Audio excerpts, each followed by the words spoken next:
Good morning and welcome to Dollars and Cents with Freedman Financial on North Shore 1049. We are back. We just did a little segment and I did a bit of a rant on financial responsibility and how we need to be a little bit more careful with how we're spending our money. But we are here each and every Sunday from 8 to 9 a.m. to provide you with financial advice in a language you can understand. Sometimes I go on those little rants and hopefully you found it helpful.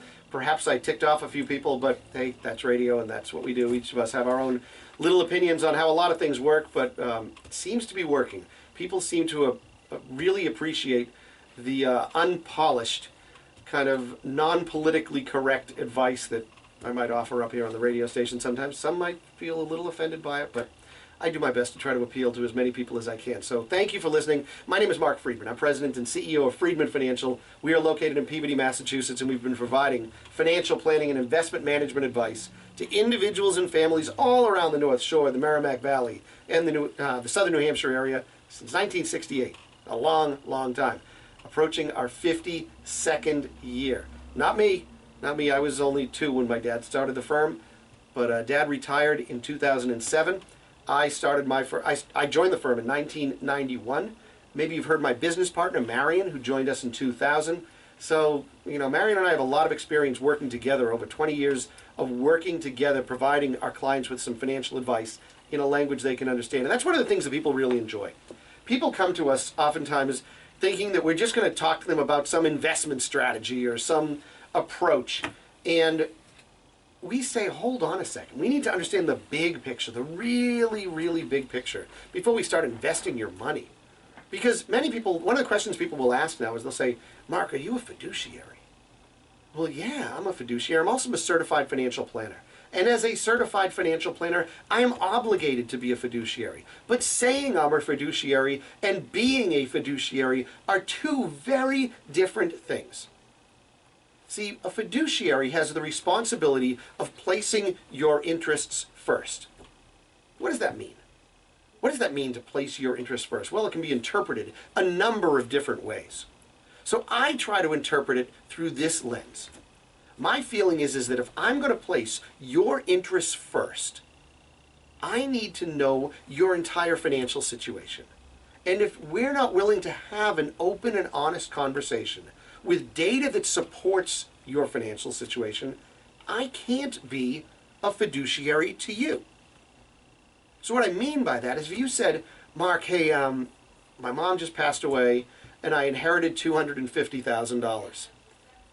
Can you give me an idea of what I could do with it? And I might say, well, what's your time horizon? How long is it until you need the money? Oh, I don't need this money for a long time. How much risk do you want to take? Well, I'm not really a risk taker, but if the account dropped 25%, I'd be a little concerned, but if it dropped 10%, I wouldn't be too concerned. I guess moderate. Are those 2 answers enough for me to be a fiduciary and provide you with guidance? I say absolutely not. And in fact, so does the Securities and Exchange Commission. The Securities and Exchange Commission looks at those 2 questions and the answers to those 2 questions as being able to identify what is a discussion around suitability. Did you share enough suitable information for me to be able to figure out a general idea of an investment strategy that would work for this amount of money? Was that really what you wanted?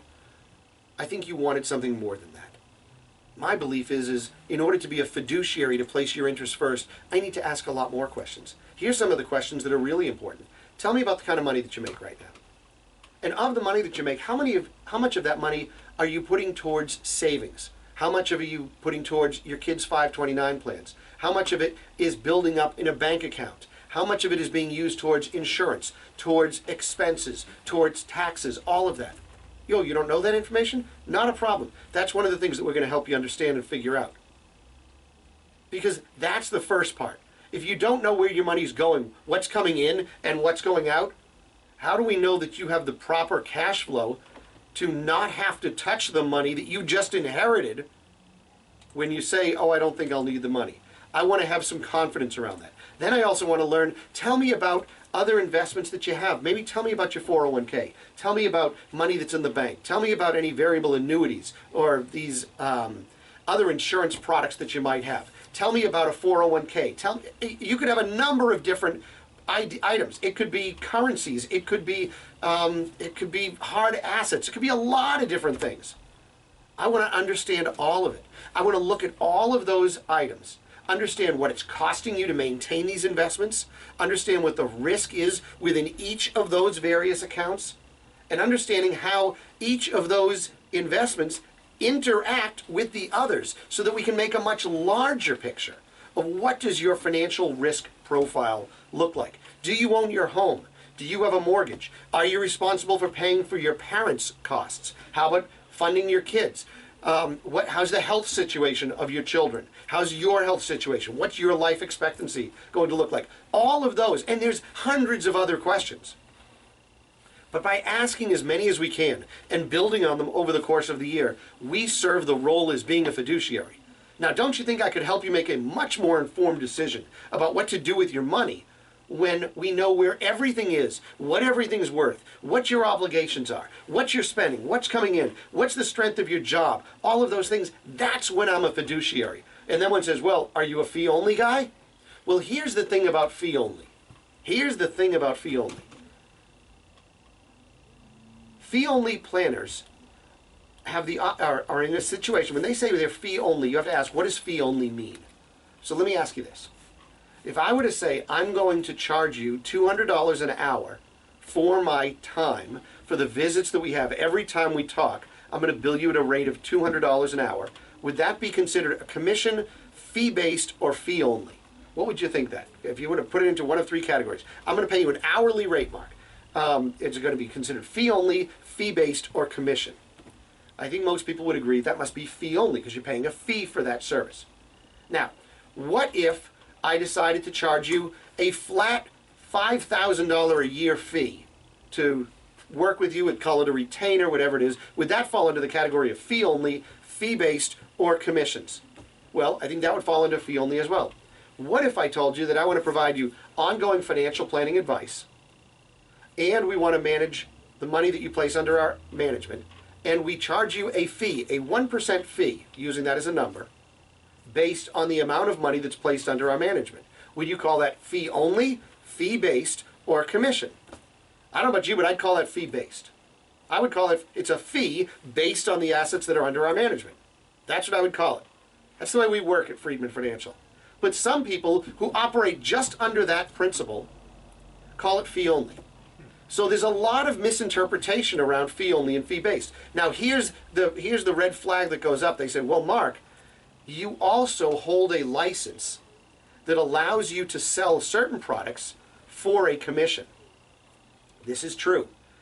I will tell you, commissions at Freedman Financial represent less than 2% of the revenue to our office. But I still have a license. If someone says to me, Mark, I'd like to buy a term life insurance policy through you.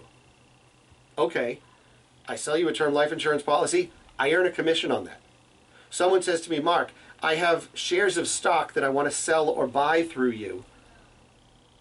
And I say to them, okay, I will sell it in my brokerage account where I might earn a small commission for the single transaction, but I don't want to charge you a fee ongoing for the stock that's there. That would be silly.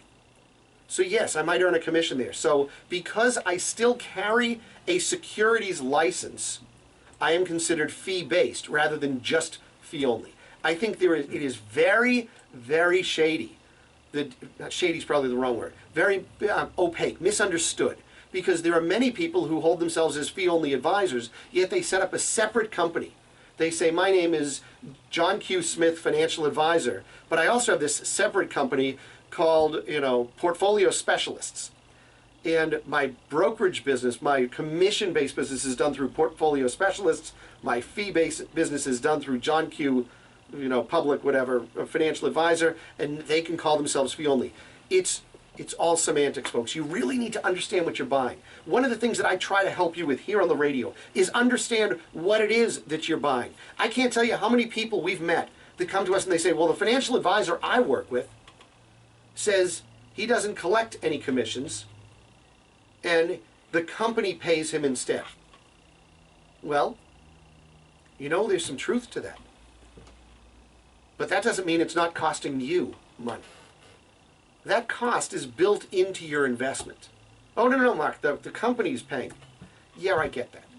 The company has to operate. You know, for you to work with somebody, for you to work with anybody, I don't care whether you're buying curtains, you know, mozzarella sticks, or financial instruments. I mean, someone's making money. That's what business is all about. There's margins in there that represent profits and represents earnings for people.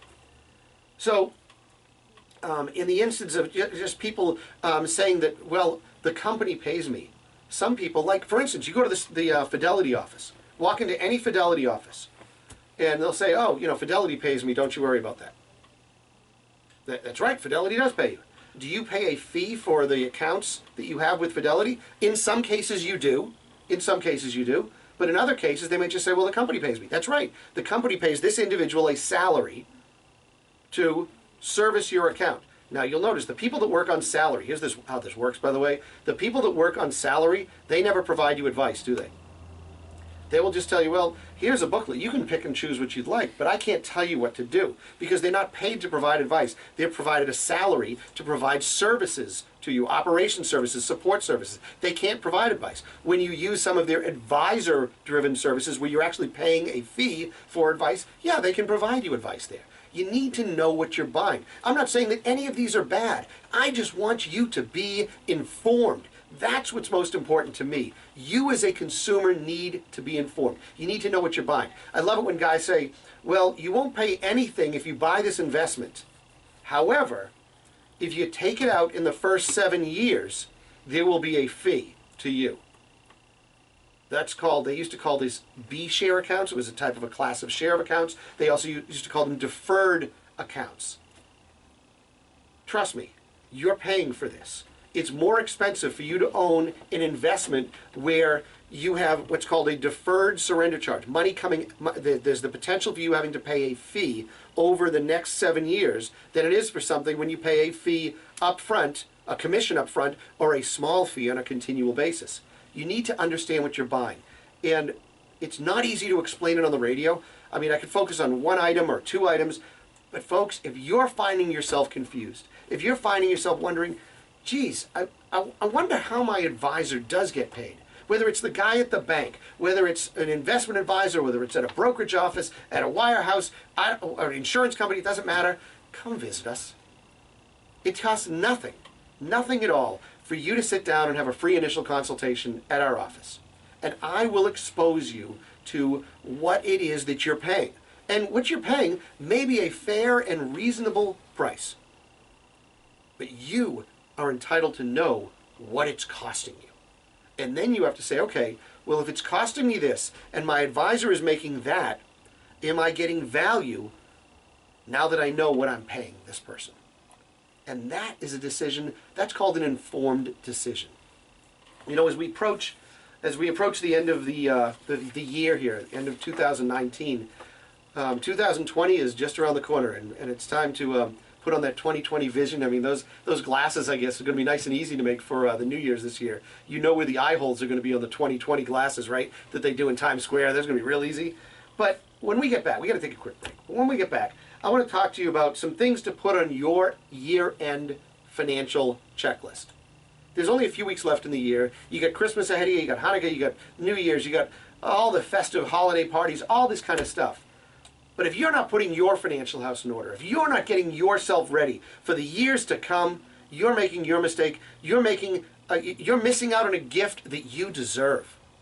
And maybe I can offer up some hints, some little stocking stuffer ideas for you to plan better and to build that year-end financial checklist. Before I get out of here, let me remind you about our newsletter that comes out each and every Friday. It's called Planning Pointers. Go to our website, freedmanfinancial.com. That's Freedman, to E's and a D, financial.com. Go to the bottom of any page on our website. You put in your name, your email address, and you're immediately signed up for Planning Pointers, where we provide 3 tidbits of information, financial advice in a language you can understand, each and every Friday delivered directly to your inbox at 10:30 in the morning. More than 7,500 people subscribe to this newsletter. Just go to freedmanfinancial.com, Freedman, to E's and a D, financial.com. We got to get out of here. But just take a quick break. I'm going to have a little coffee, and like I need it. And we'll be right back. You're listening to Dollars and Cents with Freedman Financial on North Shore 104.9.